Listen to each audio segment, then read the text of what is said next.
Және бір мәселе, пайғамбарымыз саллаллаху алейхи вассалам біз мына көпшілігіміз кейде дұға етеміз ғой. Дұғаларды қабыл емес, сұраған нәрселер берілмейді. Енді бұл біздің ойымызша. Бірақ тоқтала кететін бір мәселе, егер біз дұға ететін болсақ, Алла субханаху ва тағала біздің дұғамызды кері қайтармайды, соны біліңіздер.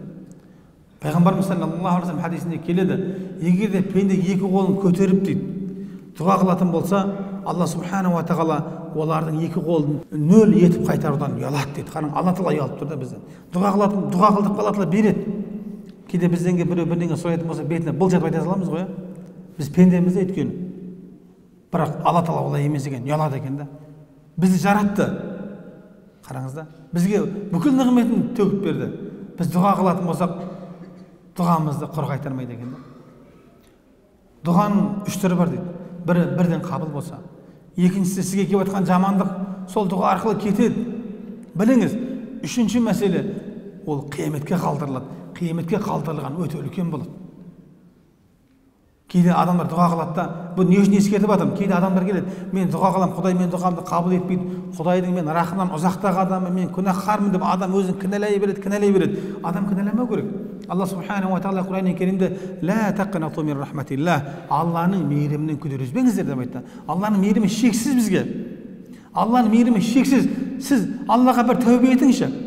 Күнәңіз үшін жарлықау тілеңізші. Шын жүрекпен тілеңіз, шын жүрекпен жылаңыз, шын жүрекпен кешірім сұраңызшы, Алла тағала бүкіл күнәңізді кешіріп жібереді. Алланың мейірімі шексіз.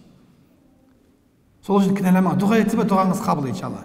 Бірақ та дұғаның қабыл болатын бір амалдары бар екен де, құрметті ағайын. Солардың бірі осы пайғамбарға салауат айту арқылы дұға ету. Бұл қалай? Пайғамбарымыз саллаллаху алейхи вассалам айтады, ад-дуа муххул ибада дейді. Дұға бұл құлшылықтың миы дейді. Миы деген кезде бұл негізі деген мағына береді.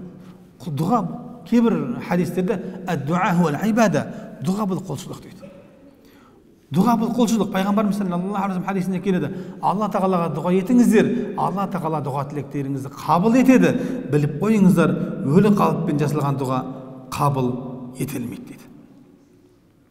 Ал енді ғалымдарымыздан көп нелер келеді. Әрине бұған сахабалардың да көптеген сөздері бар. Пайғамбарымыз саллаллаху алейхи вассалам бірде бір адамның дұға етіп жатқанын көреді. Дұға жасаған уақытта дұға етеді, сөйтіп дұғасын тамамдайды. Пайғамбарымыз саллаллаху алейхи вассалам айтады, мана адам асығып жатыр дейді. Пайғамбарымыз саллаллаху алейхи вассалам жаңағы адамды кейін өзіне шақырып алады да, сендерден кім Алладан дұға тілемекші болса, онда мінсіз болған Раббысына мақтаулар айтудан бастап, сосын пайғамбарға салауаты мен сәлемін айтсын, содан кейін не сұраса сұрасын.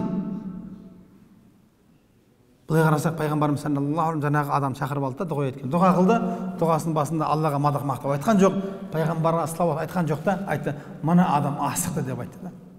Шақырып алып алдына келді да, сен дұға ететін болсаң, ең бірінші пайғамбар Алла тағалаға мадақ мақтау айт, кейін пайғамбарға салауат айт, кейін қалаған нәрсеңді сұра деді.